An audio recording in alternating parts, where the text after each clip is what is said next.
बीजक का 60वां शब्द माया मोह मोहित कीन्हा। माया मोह मोहित कीन्हा, ताते ज्ञान रतन हरि लेना। जीवन ऐसो सपना जैसो, जीवन सपन समाना। शब्द गुरु उपदेश दीन्हो, तय छाड़ परम निधाना। ज्योति देख पतंग हुलसे, पशु न पेखै आग। काल फांस नर मुग्ध न चेतहु, कनक कामिनी लाग। शेख सैयद कितेब निरखें, सुमृत शास्त्र विचार। सद्गुरु के उपदेश बिन, तय जान के जीव मार।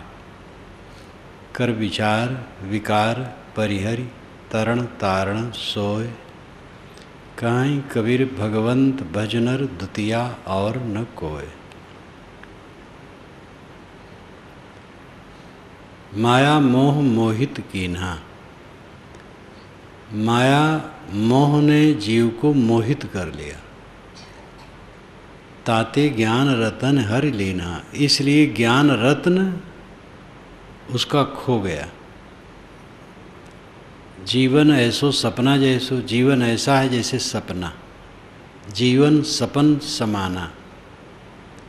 2 बार या 3 बार कहने का मतलब होता है जोर डालना।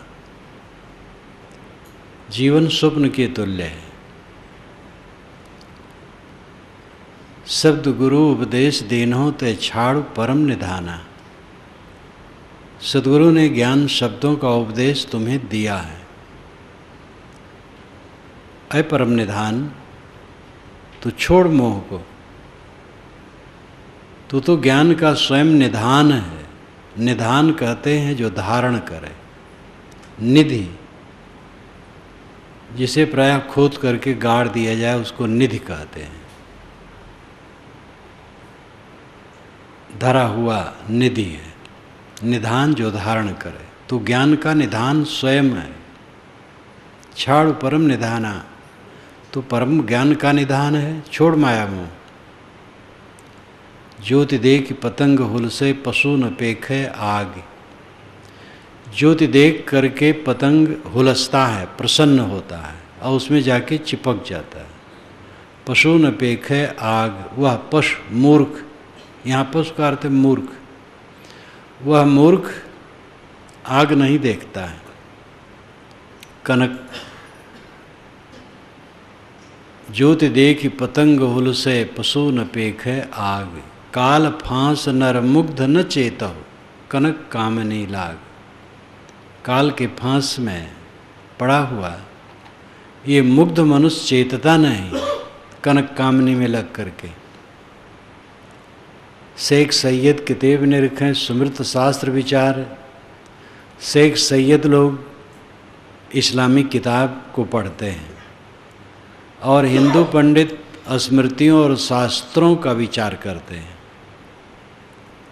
लेकिन वह कुर्बानी और बलि के नाम पर जीव मारते हैं। सद्गुरु के उपदेश बिन, तय जान के जीव मार। सच्चे सद्गुरु से उपदेश न पाया, इसलिए तू जानते हुए भी जीव को मारता। जानता है कि किसी की हत्या करना गलत है। हमें कांटा चुभ जाए तो बड़ी पीड़ा होती है, तो दूसरे को पीड़ा देना कहाँ उचित है। जान के जीव मार। कर विचार विकार परिहरि, इसलिए विचार करो और विकारों का परित्याग करो। जो विचार करे और विकारों का परित्याग करे, तरण तारण सोय। वही तरण है, वही तारण है। तरण जो तर गया, तारण जो दूसरे को तारे, दूसरे को सत्योपदेश दे, वही सद्गुरु रूप है। काहीं कबीर भगवंत भजनर। साहब कहते हैं मनुष्य, ऐसे भगवान सद्गुरु भगवान का भजन कर। दुतिया और न कोई। तेरे कल्याण का रास्ता बताने वाला कोई दूसरा नहीं। ज्ञान विराग श्रीजुत, यश और धर्म निधान। ऐश्वर्य खटभागयुत, ताहि कहत भगवान। जिसमें ज्ञान हो, वैराग्य हो, श्री हो यानी शोभा, यश हो, धर्म का निधान हो, ऐश्वर्य हो, ये 6 गुणों से संयुक्त को भगवान कहते हैं। भगवान महान मनुष्यों, पवित्र आत्माओं को कहा गया है। पुराने ग्रंथों में, उपनिषद में, छांदोग्य उपनिषद में सनत कुमार को भगवान कहा गया। जहाँ सनत कुमार नारद का संवाद समाप्त हुआ है, वहाँ भगवान शब्द कहा गया है। और वाल्मीकि रामायण में ऋषियों को भगवान कहा गया है। पूरी वाल्मीकि रामायण में श्री राम के लिए एक जगह भी भगवान नहीं कहा गया है, क्योंकि वाल्मीकि रामायण की जब रचना हुई है उस समय श्री राम के लिए राजपुत्र, योग्य, विद्वान, ओजस्वी, बलि, सुकीर्ति से संपन्न, इन सद्गुणों से संपन्न माना गया है। पवित्र आत्मा ऋषियों की तरह नहीं माना गया है। इसलिए पूरी वाल्मीकि रामायण में कहीं भी भगवान शब्द श्री राम के लिए नहीं। जब अवतारवाद की कल्पना पूरी परिपक्व हो गई, तब भगवान शब्द का प्रयोग अन्य रामायणों में होने लगा। और शायद ये प्रायः आज से 1000 वर्ष हुए जब से होने लगा। तो भगवान शब्द पवित्र आत्माओं के लिए किया जाता था। बुद्ध के लिए कहा गया भगवान बुद्ध, महावीर के लिए भगवान महावीर, ऋषियों को भगवान कहा गया पुरा काल में। आज तो बहुत प्रयोग होता है। तो भगवान ज्ञान, वैराग्य और ऐश्वर्य संपन्न महापुरुष को कहा गया है। माया मोह मोहित कीन्हा, ताते ज्ञान रतन हरि लेना। माया मोह ने मोहित कर लिया, इससे ज्ञान रतन हर गया, छिन गया। माया मोह क्या है? प्राणी और पदार्थों में मोह जाना, भूल जाना, किसी मनुष्य के चेहरे, वाणी, बर्ताव से खुश हो जाना और खुशी न हो जाना, आसक्त हो जाना, उसके बिना न रह पाना, उसको देखे बिना, सुने बिना, छुए बिना, पास में हुए बिना न रह पाना, यही माया है। ऐसे पदार्थों के लिए ज्ञान रतन फिर खो जाता है। वाल्मीकि रामायण के अनुसार रावण बहुत बड़ा विद्वान था। वेद विद्या व्रत स्नातः कहा गया है उसको। वेद विद्या व्रत स्नातः, वेद विद्या व्रत में उत्तीर्ण, चारों वेदों का विद्वान और बहुत योग्य। लेकिन अपनी बहन से, सुवर्णरेखा से सुना कि सीता बड़ी सुंदरी है और वो व्याकुल हो गया।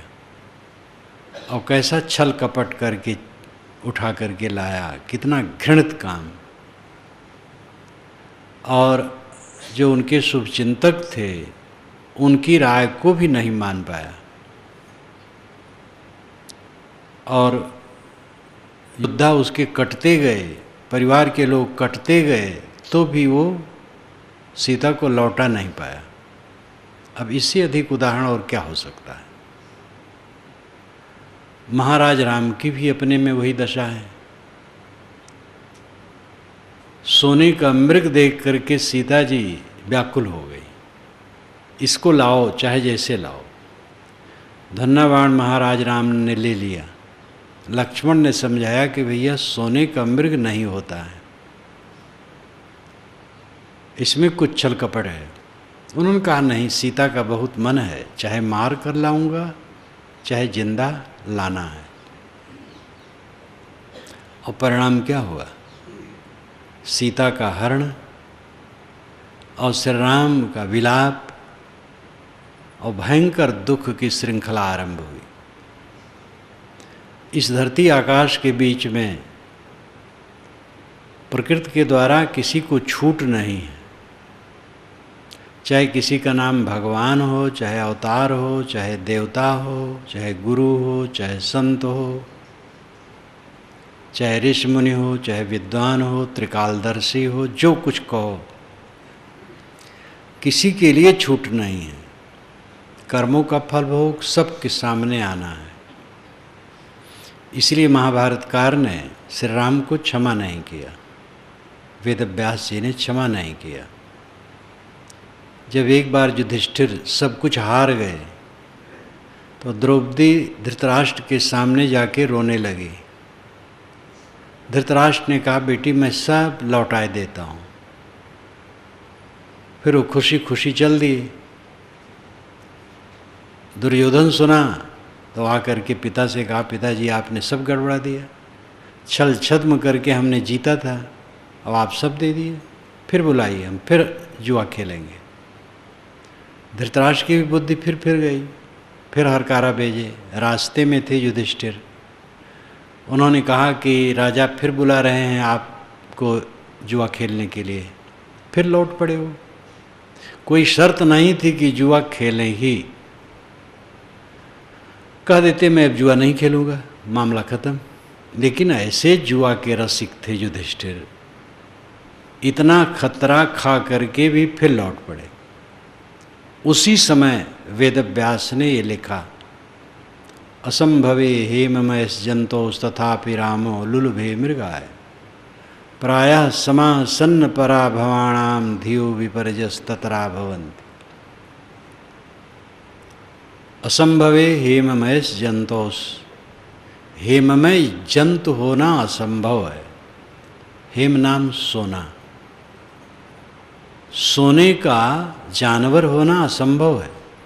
असंभवे हेममयस जंतोस तथापि रामो लुलुभे मृगाय, तथापि राम जैसे महापुरुष।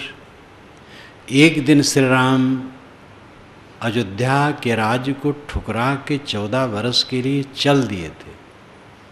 वे चाहते तो कोई ना हटा पाता, पूरी प्रजा उनको चाहती थी, दशरथ चाहते थे। भरत आते तो स्वाभाविक ही उनको बैठा देते, लेकिन तुरंत चल दिए, इतना निर्मोह। लेकिन जहाँ फंस गए वहाँ फंस गए। असंभवे हेममयस जंतोस तथापि रामो लुलुभे मृगाय, सोने का जानवर होना असंभव है, लेकिन सोने जैसा मृग देख करके राम भी लुभा गए। प्रायः समासन्न पराभवाणाम, प्रायः अधिकतर समासन्न निकट आता है, जब पराभवाणाम पराभव निकट आता है। पराभव पतन, पतन जब निकट आता है, धियो विपर्यस ततरा भवन्ति, बुद्धि बदल जाती है, आदमी भटक जाता है। मोह आता है तो ज्ञान रतन खो जाता है। खाने बैठो और किसी चोक चटकार में मोह हो जाए तो संयम का ज्ञान खो जाएगा। और थोड़ी असावधानी की दुर्घटना घटी, ज़्यादा खाए और पीछे पछताए। मात्रा जितनी होगी भूल की, परिणाम उतना होगा। इसीलिए पूरा जीवन साधना है। हर क्षण जो सावधान रहता है वो आत्मविजयी होता है। मनुष्यों पर विजय करना बड़ी वीरता नहीं है, किसी देश पर विजय करना बड़ी वीरता नहीं है, अपने आप पर विजय करना बड़ी वीरता है।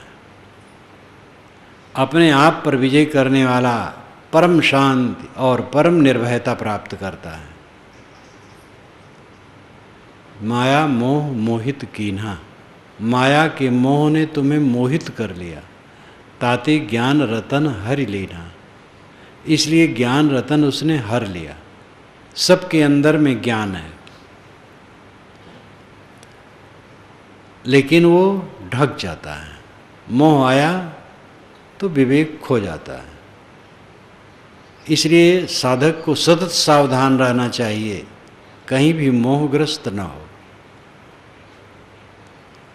माया मोह मोहित कीन्हा, ताते ज्ञान रतन हरि लीना। जीवन ऐसो सपना जैसो, जीवन ऐसा है जैसे सपना। फिर साहब कहते जीवन सपन समाना। जीवन सपने के समान है, सपना नहीं है, ये ध्यान देना है। यहाँ इतने लोग हैं, सब सो जाएं तो सब सपना देखेंगे, सबके सपने अलग अलग रहेंगे। लेकिन इस कक्ष में सब बैठे हैं तो सब एक ही बात देख रहे हैं कि कबीर नगर के कबीर आश्रम में ध्यान कक्ष में हम सब बैठे हैं, सबका अनुभव ये कहते सपना तो नहीं है, सपने के समान है। जब हम जाग जाते हैं तो सपना खो जाता है। ऐसे कुछ क्षण में सारा दृश्य खो जाता है। यहाँ बैठे हैं, कुछ मिनटों में सब उठ जाएंगे तो ये कक्ष सुना हो जाएगा। ध्यान शिविर चल रहा है, 20 को खत्म हो जाएगा, 20 ही को शाम को सुना हो जाएगा। फिर पाठ सत्संग चलेगा तो अपने ढंग से रहेगा। यहाँ पर जितने लोग बैठे हैं सबका शिष्यपन सुना हो गया। इसमें बैठे हुए कितने लोगों की जवानी सूनी हो गई, खो गई है। दिल में जो दिल बन के धड़के गए तो न देखा जरा मुड़ के। जो दिल में दिल बन के धड़कते थे वे खो गए। तो सपना है कि नहीं? इस सपने के समान है। इस सपने की स्थिति को जो देखे वो जागता है। जीवन ऐसो सपना जैसो, जीवन सपन समाना। शब्द गुरु उपदेश तीनों ते छाड़ परम निधाना। गुरु ने ज्ञान शब्दों का उपदेश दिया है। तय छाड़ परम निधाना, अय परम निधान, ज्ञान को धारण करने वाला अय महाज्ञानी जीव, तय छाड़, मोह को छोड़। साहब प्रशंसा करते हैं कि ये मनुष्य ज्ञान का परम निधान है, धारण करने वाला है। सबके अंदर में ज्ञान है। गुरु ज्ञान देता नहीं है, निर्देश करता है और उसके अंदर में ज्ञान जग जाता है। देने लेने वाली बात तो फिर क्षणिक हो जाएगी। सबके अंदर में है ही, बस बताना है जो मैं हूं वही तू है। ज्योति देख पतंग हुलसे, पशु न पेखे आग। ज्योत देख करके पतंग हुलसता है, प्रसन्न होता है। वह मूर्ख आग नहीं देखता है, वह चिपक जाता है और जल जाता है। यही दशा प्राणियों की है। मोह में पड़ करके वह आत्मअस्तित्व को खो देते। आत्मअस्तित्व कभी मिटता नहीं है, लेकिन अस्तित्व का बोध नहीं रह जाता है। बोध न रह जाना ही खो जाना है। अपने आप के होश हवास में जीव नहीं रह जाता है। जितना मोह का आवरण होगा उतना आत्मबोध ढक जाएगा। जितना मोह का आवरण मिटेगा उतना आत्मबोध उजागर होगा। श्रेय मार्ग, प्रेम मार्ग उपनिषदों में बताया है। कठ उपनिषद में कहा गया श्रेय मार्ग, प्रेम मार्ग। श्रेय मार्ग है कल्याण का मार्ग, प्रेम मार्ग है जो बहुत प्यारा लगता है, विषय वासना का मार्ग। श्रेय मार्ग में कठोरता है, प्रेम मार्ग में बड़ी रमणीयता है, लेकिन प्रेम मार्ग पतन की तरफ ले जाता है, श्रेय मार्ग उत्थान की तरफ ले जाता है। जो अनादि काल से विषयों के प्रति मोह है वो प्रेम मार्ग है, सुपरिचित रास्ता है।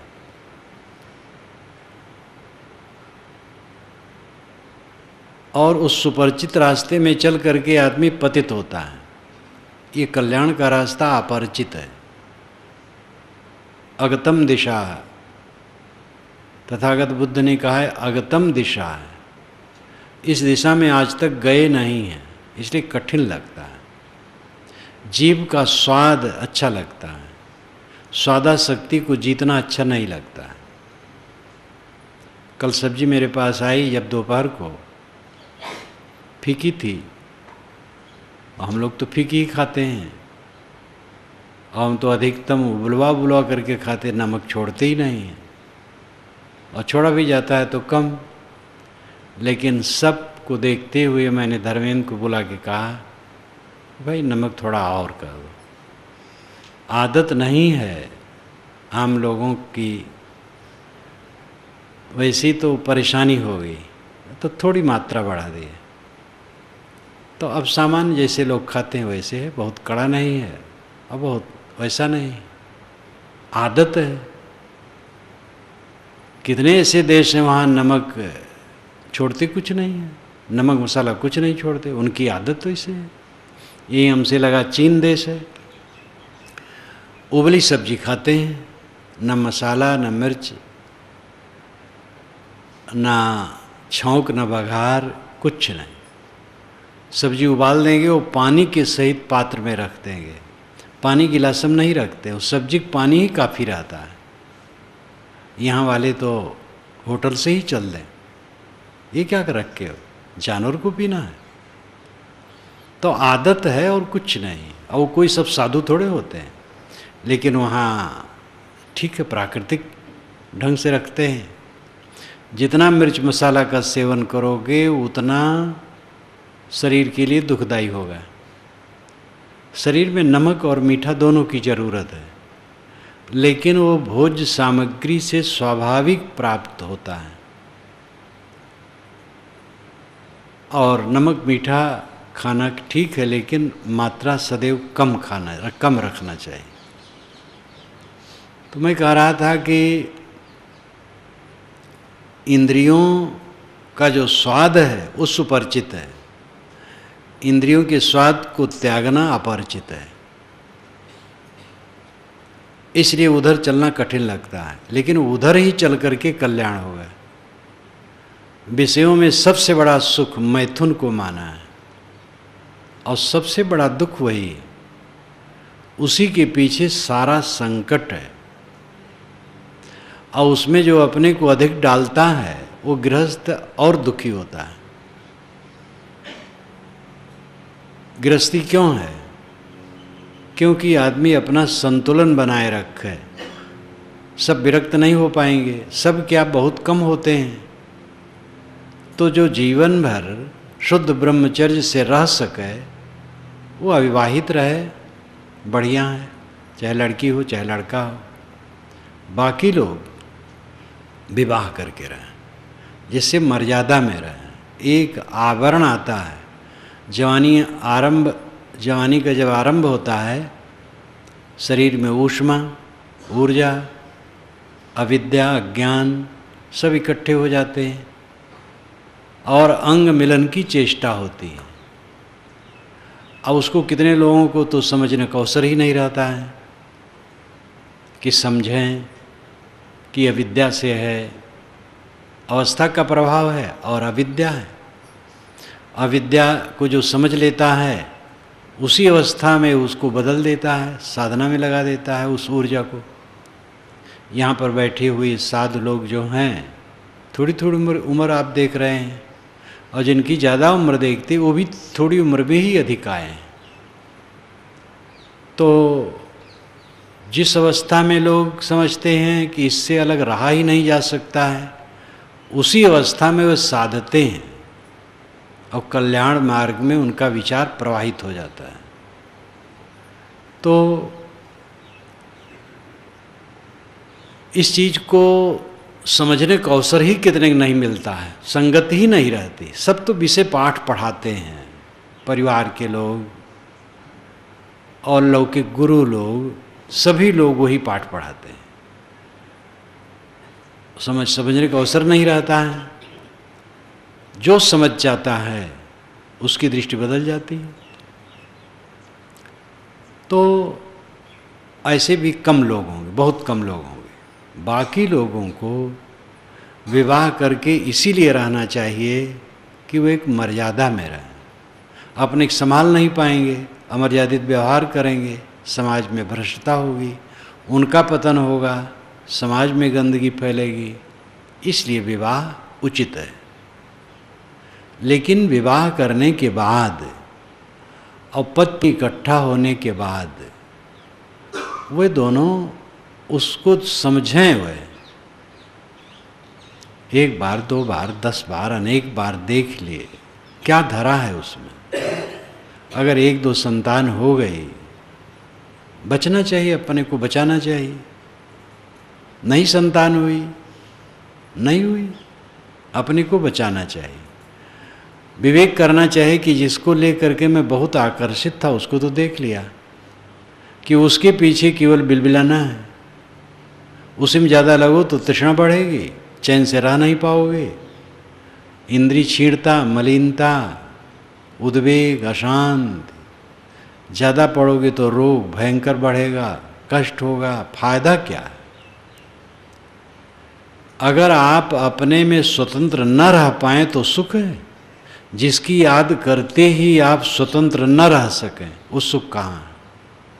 सुख वह है जो अपने में संतोष दे और अपने को विवश कर दे, दूसरे की जरूरत पड़े तो सुख कहाँ हुआ? वो घटना मैंने गत वर्ष भी कही होगी। एक लड़की ने मुझे पत्र लिखा था भारतवर्ष के किसी प्रदेश से कि साहब मैं अब, मेरी शादी हो गई है, ससुराल आ गई हूँ और अपने पति को देखे बिना मैं एक दिन भी नहीं रह पाती हूँ और मेरा मन बहुत चंचल हो गया, बहुत अशांत हो गया और मुझे ऐसा उपदेश दीजिए कि उसको देखे बिना मैं अपने आप में सुखी रह सकूं। और ये पत्र मुझे न दीजिएगा, पारक में छाप दीजिएगा, मैं समझ लूँगी। अब वो युवती लड़की है, भक्त घर की होगी, जानती थी सब कुछ, तब उसने मुझे इस ढंग से लिखा। अब जवानी का उन्माद है, मोह हो गया है ज़बरदस्त, लेकिन तकलीफ़ भी महसूस कर रही है कि हम अपने में आप में सुखी नहीं हैं। हम उसको देखे बिना, उसकी संगत के बिना सुखी रहें, ऐसा हमें उपदेश दीजिए। ये आत्मा छटपटाती है निर्वाण के लिए, विश्राम के लिए, शांति के लिए, और उसी के लिए वो न समझ करके सही रास्ता विषयों को पकड़ती है और दूर होती चली जाती है। इसलिए काम वासना का विश्लेषण करना चाहिए, कहाँ तक ठीक है। गृहस्थ के लिए 1-2 संतान के लिए ठीक है, तो काल के अनुसार तो 2 भी नहीं, 1 काफ़ी है। और 1-2 जो हो, कोई बहुत सूरवीर बने, बहुत बढ़ावे तो दुख पाएगा और क्या करेगा। एक ही संतान को निभाना मुश्किल होता है, कई संतान करके तकलीफ के सिवा कुछ नहीं। तो अपने को संभालने की आवश्यकता है। सुख का सबसे बड़ा निधान लौकिक सुख, ये मैथुन को माना है, जो सबसे बड़ा दुख है। इसको जीत लेने वाला महा सुखी हो जाता है। विरक्त को तो पूर्ण जीत ही लेना है, गृहस्थ को भी जीतना है। वे जितना जीतेंगे उतना सुखी होंगे, और जो गृहस्थ इसको समझ करके पूर्ण रूप जीत लेगा उसका बेड़ा पार है। तो माया मोह मोहित कीना, ताते ज्ञान रतन हरि लीना। जीवन ऐसो सपना जैसो, जीवन सपन समाना। शब्द गुरु उपदेश तीनों ते छाड़ी परम निधाना। ज्योति देख पतंग हुल से पशु न पेखे आग। वह पशु, वह मूर्ख पतंग ये नहीं देखता ये आग है, सुंदर सुंदर है, बस चिपक जाता है, जल जाता है। ऐसे मनुष्य है। ज्योति देख पतंग हुल से पशु न पेख है आग। काल फांस नर मुग्ध न चेतहु, कनक कामिनी लाग।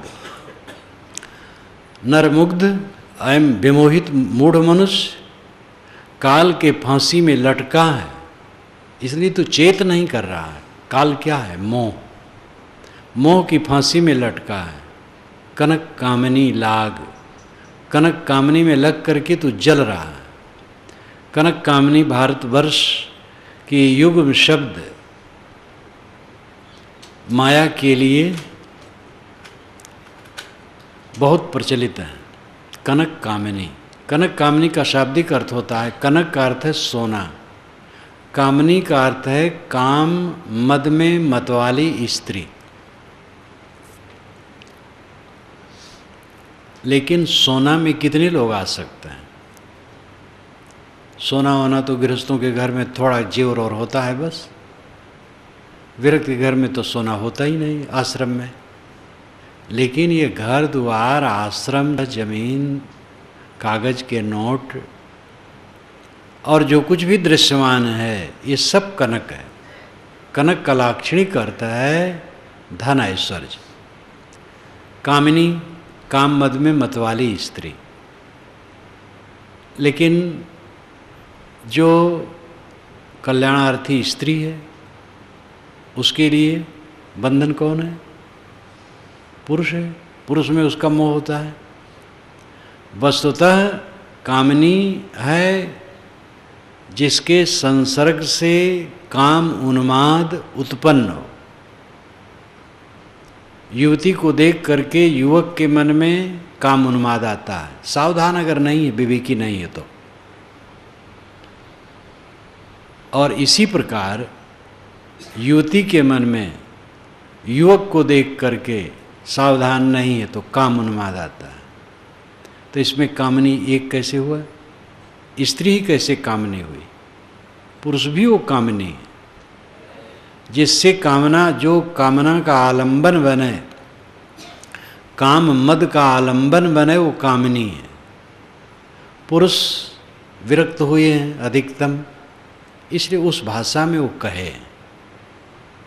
बात यह है, स्त्री के लिए पुरुष, पुरुष के लिए स्त्री काम विकार के आलंबन है। और दोनों की संगत इसीलिए वर्जित है। विरक्त को चाहिए नारी मात्र को मां समझ करके दूर से व्यवहार करें। विरक्त को, गृहस्थ को चाहिए कि अपनी पत्नी के अलावा दुनिया में जितनी स्त्रियां हैं, माँ बहन बेटी समझ करके दूर से व्यवहार करें, संगत न करें, घनिष्ठता न करें।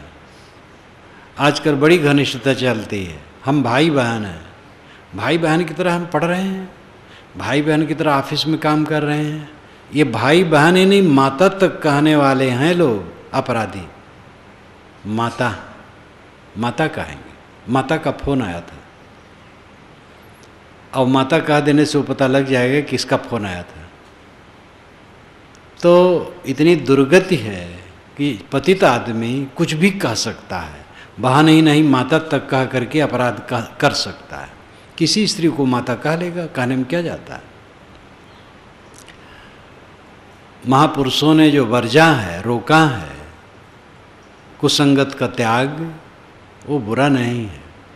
आजकल तो इसको सभ्यता मान बैठे। प्रेम, सबके प्रति प्रेम, करुणा, सद्भाव ठीक है, लेकिन एकांत लोकांत पर स्त्री पर पुरुष से मिलना ये अनर्थ है, सदैव बचना चाहिए।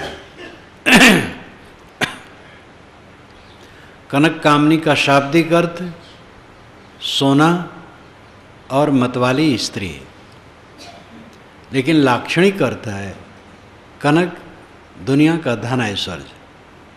कामनी जिसके आलंबन से काम उन्माद हो, जिसको देख सुन करके मन विषयों की तरफ पतित हो, वो कामनी। वो स्त्री के लिए पुरुष, पुरुष के लिए स्त्री, दोनों ही कामनी। और वस्तुतः कामनी तो अपने मन की कामना है। जिसके मन की अविद्या मिट जाती है, न स्त्री न पुरुष, दोनों से कोई नुकसान नहीं। लेकिन तब भी परहेज तो रखने की जरूरत है ही। जो साधु नामधारी स्त्री लिए घूमते हैं और कहते हैं हमारा तो बेड़ा पार है, और हम बोध में हैं। ये क्या है, आप लोग स्त्री है पुरुष है अलग अलग समझते हैं। अरे जब ज्ञान हो गया तो स्त्री पुरुष अलग अलग क्या है? इस प्रकार डींग हाँकने वाले लोग होते हैं, वे अनर्थ करते हैं। स्त्री पुरुष जो शरीर है वो तो है ही है। विवेकवान विवेक से बरतता है, मन से भी अनासक्त होता है और व्यवहार भी उसी ढंग से करता है। व्यवहार में परहेजगारी की मर्यादाओं का जो स्वरूप संसार में प्रतिष्ठित है वह व्यर्थ नहीं है। स्त्री और पुरुष की संगत एकांत लोकांत में नहीं होना चाहिए, पर स्त्री पर पुरुष का संगत, और साधु को स्त्री मात्र से दूर रहना चाहिए और साधिकाओं को पुरुष मात्र से दूर रहना चाहिए। दोनों के प्रति हित कामना रखें। मर्यादा वहाँ पर नियम तो यहाँ लिखा ही रहता है। नियम लिखा था प्रीतम नगर में, कोई अकेली स्त्री आश्रम में प्रवेश न करे, उसका अभिभावक साथ में होना चाहिए। एक नेता स्त्री बहुत तड़तड़ाई, ठीक है मैं कबीर मंदिर नहीं जाती, लोग आके बताए, मैंने कहा बुला लाओ। तो एक दिन आई, मैंने कहा ये बताओ आप और मैं दोनों इस कमरे में रहें और कोई न रहे, और कोई फिर आवे तो देख करके वो क्या समझेगा कि हाँ प्रभाव तो अच्छा नहीं होगा। हम कहे तब तो जो मैं कहा हूँ, लिखा गया है कि अकेली स्त्री आश्रम में प्रवेश न करे, तो ठीक लिखा है।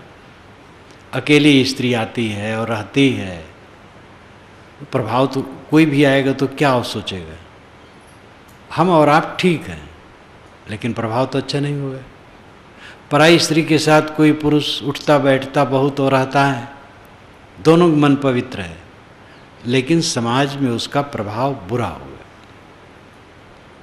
इसलिए अंदर में शुद्ध भी होनी चाहिए, बाहर की मर्यादा भी होनी चाहिए, दोनों की जरूरत है। ज्ञान हो जाने पर कोई पत्थर हो जाएगा? आत्मा अमर है, अखंड है, नित्य है, शुद्ध बुद्ध है। ऐसा जानने वाले ज्ञानी के हाथ पर अगर आग रखी जाए तो क्या उनको कुछ नहीं पता चलेगा?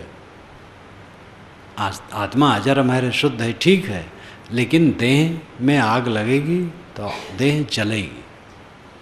कुसंगत कोई करेगा तो पहले तो मर्यादा जाएगी, लोग में अपवाद होगा, और कुसंगत में पढ़ करके आदमी धीरे धीरे फिसल भी सकता है।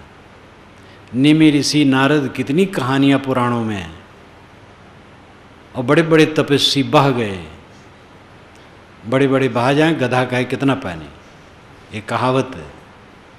और कितने ज्ञानी ऐसे हैं जो यही बघारते घूमते हैं कि हमें कुछ नहीं पता लगता है, सब बराबर है। ऐसे लोग ठीक नहीं। काल फांस नर मुग्ध न चेतो कनक कामनी लाल, शेख सैयद कितेब निरखें सुमृत शास्त्र विचार। शेख और सैयद किताब पढ़ते हैं, यानी मुसलमानी मजहब के जो मौलवी हैं, महंत हैं, उनके गुरु हैं, वे कुरान इत्यादि हदीस इत्यादि किताब पढ़ते हैं, सुमृत शास्त्र विचार। और हिंदू पंडित स्मृतियों का और शास्त्रों का विचार करते हैं। साहब कहते सदगुरु के उपदेश बिन ते जान के जीव मार। सदगुरु का उपदेश तेरे को सही मिला नहीं, इसलिए तू जान करके भी जीव को मारता है। जानता है कि किसी जीव को मारने से उसको तड़फन होती, पीड़ा होती, फिर भी मारते हो। मुल्ला मौलवी कुरान और हदीस पढ़ते हैं, पंडित स्मृत और शास्त्र पढ़ते हैं, और दोनों जानते हैं जीव हत्या दुखद है। उनके ग्रंथों में लिखा भी है दया, करुणा, मेहरबानी, लेकिन सद्गुरु का उपदेश उन्हें मिला नहीं, सही सद्गुरु का। तो जीव हत्या दुखद समझते हुए भी वे मारते हैं। अब ये कितना गलत है। दयावान ईश्वर, दयावान देवता तब प्रसन्न होता है जब उसके नाम पर निरीह प्राणियों को छुरी से काटा जाता है। प्राणियों को जब छुरी से रेता जाएगा, काटा जाएगा, वो तड़फेंगे, तब देवता और ईश्वर खुश होता है। कितना गलत सोचना है। ये पुरानी परंपरा है, सामी परंपरा, आर्य परंपरा, दोनों परंपराओं में सदा पूरा काल से रही है। ईश्वरवादी मजहबों में खूब रही। जो ईश्वरवादी नहीं रहे बल्कि उनमें नहीं रही। बौद्ध और जैन, ये भी 2500 वर्ष पुराने, जैन तो और पुराना है। ये दोनों ईश्वर नहीं मानते हैं और दोनों में किसी भी धर्म कृत्य के लिए किसी जीव की हत्या नहीं की जाती। जीव दया पर जोर दिया जाता है।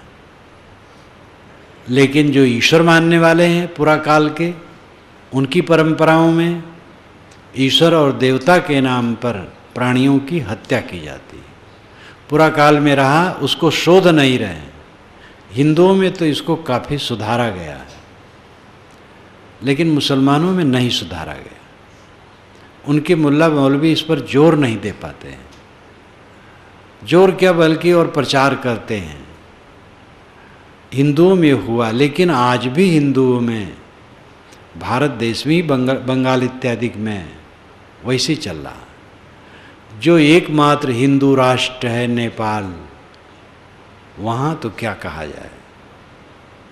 देवी के देवता के नाम पर जो जीव हत्या है, हद है। तो सदगुरु के उपदेश बिन ते जान के जीव मार। सदगुरु का उपदेश तेरे को सही नहीं मिला। तू जानता है कि छुरी किसी के अंग पर चलाओगे तो उसको पीड़ा होगी, और फिर भी काटते हो।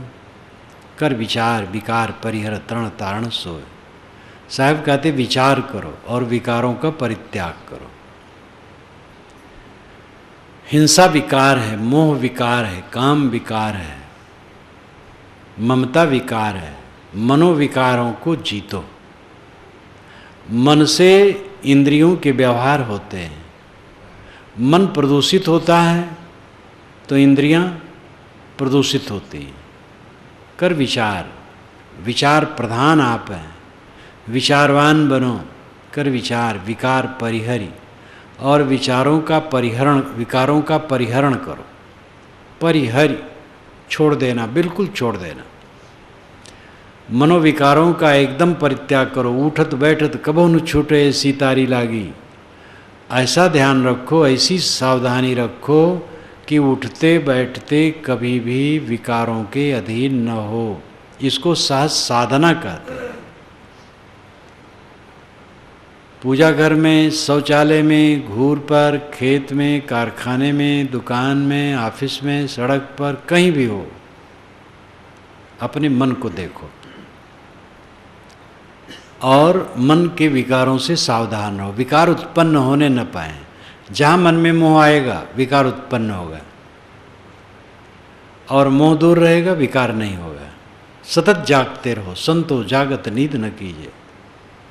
कर विचार विकार परिहरी, तरण तारण सोए। साहब कहते जो विचार करके विकारों का परित्याग करे वो तरण है और तारण है। वो स्वयं तर गया और दूसरे को तार देगा। दूसरे को तो कोई नहीं तार सकता है, लेकिन तार सकता है। सदगुरु हमें न मिले होते तो हम कहाँ रास्ता जानते। सदगुरु मिले, बात बताए, ग्रंथ दिए, आधार दिए, उनकी शरण में और संत रहे। सदगुरु और संतों के बीच में रहा, धीरे धीरे सब सिखा, समझा, अपनी कमजोरियों को समझा, उसको छोड़ा। आज भी संतों की संगत है, तब ये रास्ता साफ हो रहा है। साधु गुरु की संगत छोड़ करके कहीं आधार नहीं, कोई आधार नहीं। उपास के जितने आलंबन हैं सदगुरु को छोड़कर काल्पनिक हैं। ईश्वर, हम अपने तरफ से एक कल्पना करते हैं ईश्वर सर्वत्र व्याप्त, सर्वज्ञ, सर्वशक्तिमान, सच्चिदानंद स्वरूप है, इस प्रकार कल्पना करके उसकी उपासना करते हैं। अच्छा है, अच्छी धारणा में मन रहेगा, अच्छा रहेगा, लेकिन वो कभी उपदेश देने नहीं आएगा। जीवन बीत जाएगा, बोध नहीं होगा, भटकते रहेंगे। मूर्ति चित्र बैठ करके पूजें किसी महापुरुष की, पूछते रहें, अच्छा है। मूर्ति और चित्र महापुरुषों की कोई पूछता है, अच्छा करता है, बुरा नहीं। लेकिन मूर्ति या चित्र बोध दे नहीं सकते। जिंदगी बीत जाएगी मूर्ति पूछते पूछते, जहाँ के तहाँ रहेंगे। जो बोध दे, रास्ता दिखाए, हमारी आँखों में उंगली डाल करके जगा दे, वो सद्गुरु है और संत है। इसलिए सुंदरदास जी ने तो एक बहुत बढ़िया कवित्व कही है, गोविंद किए ते जीव नरक में जात है। और गुरु उसको तारता बड़ा बढ़िया कहा है। गुरु ने तो, गोविंद ने तो दुनिया बनाई, उसमें डाल दिया दुख भोगो, और गुरु उससे निकालते हैं। तो गोविंद की कल्पना जैसी की गई वैसा उन्होंने कहा। सार अर्थ है कि बोध देने वाला, रास्ता दिखाने वाला सद्गुरु है। कर विचार विकार परिहर तरण तारण सोय। सद्गुरु ही तरण है और तारण है। संत सद्गुरु में भेद नहीं है। एक रूप गुरु साधु का, दूजा काल को फंद। साधु गुरु का एक रूप है, और साधु गुरु के अलावा जहाँ तक उपास्य माना गया काल्पनिक है। तो तरण तारण सोय, सद्गुरु तरण और तारण है। तरते हैं स्वयं, दूसरे को तारते हैं, रास्ता दिखाते हैं। रास्ता मिलता है तब साधक तरता है। कहीं कबीर भगवंत भजनर द्वितीया और न कोई। साहब कहते ऐसे भगवान का भजन करो। ऊपर 2 बार गुरु का उच्चारण आया हो, गुरु के बिना ही भटकाव बताया गया। ये सद्गुरु ही भगवान है। कहीं कबीर भगवंत भजनर द्वितीया और न कोई। पहले मैंने कहा था, ज्ञान विराग सृजुत, यश और धर्म निधान, ऐश्वर्य खटभाग जुत्ता ही कहत भगवान। ज्ञान हो, आत्मज्ञान हो, विराग हो, विषयों से निर्मोह हो। ज्ञान विराग श्रीयुत, श्री शोभायमान हो, बाहर की भी शोभा हो देखने सुनने में। श्री का धन भी है। यश हो, उसकी सुकीर्त चारों तरफ फैली हो, और उसका निधान हो, यानी ऐसा उसका आधार हो यश का कि वो सही हो। गलत लोगों का भी यश कुछ दिन फैल जाता है, लेकिन वो यश का निधान हो। यश और धर्म का निधान हो। धर्म का निधान, धर्म का आधार, यानी धर्म उसमें परिपूर्ण हो। धर्म है सहनशीलता, धर्म है संयम, और ऐश्वर्य हो। ऐश्वर्य का मतलब है वो जहाँ जाता हो बहुत से लोग उसके साथ लगते हो, और जहाँ साथ लगेंगे चीज़ें भी आएंगी। तो ये सब ज्ञान वैराग भी हो, और दुनिया की वस्तुएं और व्यक्ति भी खिंचावें, वो भगवान है। संत मात्र को भगवान नहीं कहा गया। संत मात्र तो कल्याण उतरम काफ़ी है। सत्य में स्थित हो गया, कल्याण है। लेकिन ऐसा पुरुष जिसमें ज्ञान वैराग भी है और बाहरी ऐश्वर्य भी है, बाहरी लोग भी प्रभावित होते, उसके पास इकट्ठे होते, उसको भगवान कहते हैं। तो भगवान कुल मिलाकर के व्यक्ति को ही कहा गया है, मनुष्य को ही कहा गया है। सद्गुरु भगवान है। कहीं कबीर भगवंत भजनर द्वितीया और न कोई। दूसरा तुम्हारा और कोई उद्धारक नहीं है।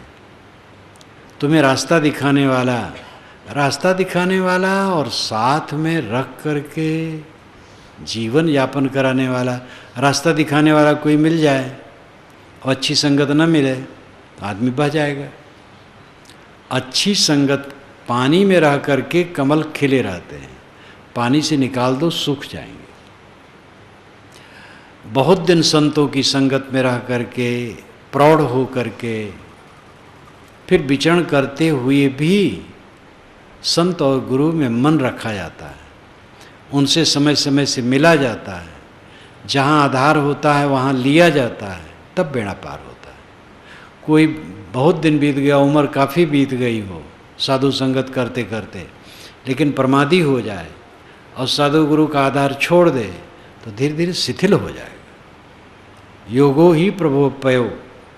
नचिकेता ने कठ उपनिषद में नचिकेता को यमाचार्य ने कठ उपनिषद में समझाते हुए कहा है, योगो ही प्रभोपयो। योग प्रभव अपाय रूप है, उठने और गिरने वाला है। अच्छी संगत करो, ज्ञान वैराग की पुस्तकें पढ़ो, साधना करो, मन काफ़ी निर्मल हो जाएगा। अच्छी संगत छोड़ दो, सदग्रंथ पढ़ना छोड़ दो, साधना करना छोड़ दो, मन मैला हो जाएगा। कुसंग करोगे एकदम डूब जाओगे। इसलिए जीवन भर जागते रहना। काई कबीर भगवंत भजन और द्वितीया और न कोई। साहब कहते ऐसे सदगुरु भगवान का आधार लो। सदगुरु कह देने से संत हो जाता है। सदगुरु संत में ही फर्क होता है कि जो हमें बोध दिया, आधार दिया, वो सदगुरु है। और बाकी उसी लक्षण के तो हैं, लेकिन उन्होंने हमें बोध नहीं दिया है। वो संत हैं, लेकिन वो संत किसी के सदगुरु होंगे। तो सदगुरु संत में फर्क नहीं होता। एक रूप गुरु साधु का दूजा काल कुफंद, अशरण शरण दयाल गुरु साधु सदा स्वच्छंद। पंचग्रंथी में श्री राम रहस्य साहब ने साधु और गुरु का इतना फर्क माना। अशरण शरण दयाल गुरु, गुरु अशरण को शरण देते हैं, वे दयालु होते हैं, दूसरे की रक्षा करते हैं। और साधु सदा स्वच्छंद, साधु सदैव स्वच्छंद रहते हैं। वो चेला बनाने के चक्कर में नहीं पड़ते। चेला बनाओ, उनको निभाओ, उनको देखो, उनका कपड़ा लता, खाना पीना, दवाई पानी, और गाल फुला लिए तो उनको समझाओ, उनको रास्ते पर लाओ। कौन झंझट में पड़े। इसलिए कुछ नहीं, बस अपना काम करो। ये गुरु महाराज लोग भोगें, चेला बनाएं और दुखी हो, तो संत झंझट में नहीं पड़ते हैं। साधु सदा स्वच्छंद, साधु सदैव स्वच्छंद रहते हैं। और अशरण शरण दयाल गुरु, गुरु दया करते, अशरण को शरण देते हैं। लेकिन ये वही अपनावे जो निर्विकार रह पावे। और दूसरे को शरण दिए, अपना झाँ झाँ करते हैं, तो क्या मतलब हुआ। इसलिए गुरु बनना ठीक नहीं है, बड़ी सावधानी चाहिए। गुरु न बनना अच्छा है, साधक बन के रहना चाहिए। जो आत्मविजयी हो गया है, जो अपने को संभाल ले, शिष्य को भी संभाले, अपने को भी संभाले, वो ऐसी जिम्मेदारी ले और वो भी सतत सावधान रहे। ऐसा न हो कि स्वयं भटक जाए, संभालते संभालते अपने डूब जाए, तो बेकार हो गया। लेकिन सद्गुरु पद ऐसा है जो पूर्ण निष्काम, पूर्ण कल्याण अवस्था को प्राप्त हो गया, वही सद्गुरु पद में स्थित हो गया। सद्गुरु पद अत्यंत, गुरुपद अति गरिष्ठ भ्रमनाशक, श्री निर्मल साहब ने कहा गुरुपद अति गरिष्ठ है और भ्रमनाशक है। तो साधु गुरु ये कल्याणार्थी के आधार है। माया मोह मोहित कीना, ताते ज्ञान रतन हरि लेना। जीवन ऐसो सपना जैसो, जीवन सपन समाना। शब्द गुरु उपदेश देनो तय छाड़ परम निधाना। ज्योति देख पतंग हुलसय, पशु न पेख है आग। काल फांस नर मुग्ध न चेतो, कनक कामने लाग। शेख सैयद कितेब निरखें, सुमृत शास्त्र विचार। सदगुरु के उपदेश बिन तय जान के जीव मार। कर विचार विकार परिहर, तरण तारण सोय। कहीं कबीर भगवंत भजन और दुआ और न कोय। इसमें माया मोह से लेकर हिंसा तक और फिर मनोविकार कह करके सबको त्यागने की साहेब राय देते हैं और सद्गुरु की शरण का आधार बताते हैं। वही एक आधार है।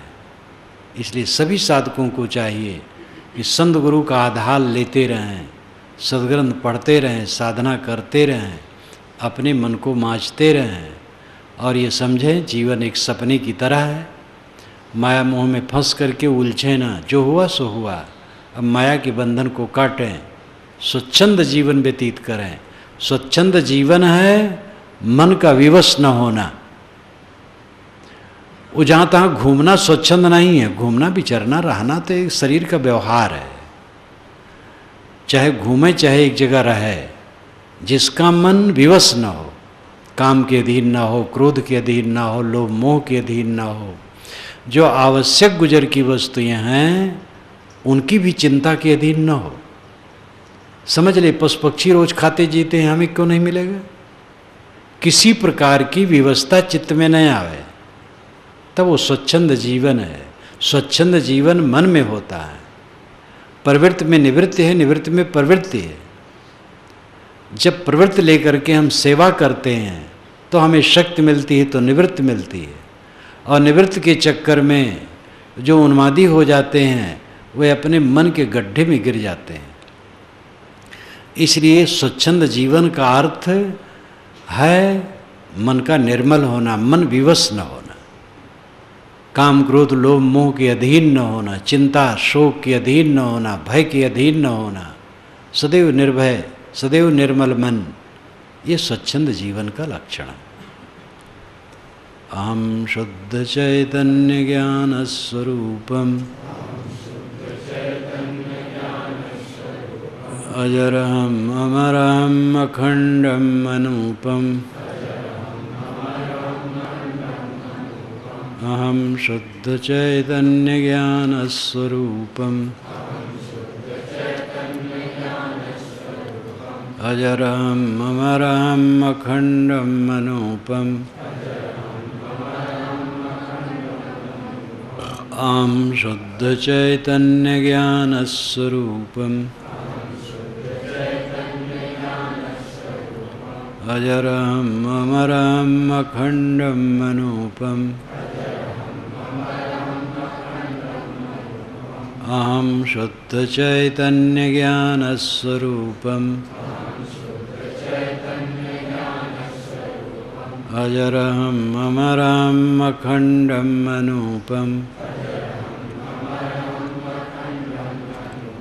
अहम शुद्ध चैतन्य ज्ञान स्वरूपम अजरहम अमरहम अखंडम अनूपम अहम शुद्ध चैतन्य ज्ञान स्वरूपम अजरहम अमरहम अखंडम अनूपम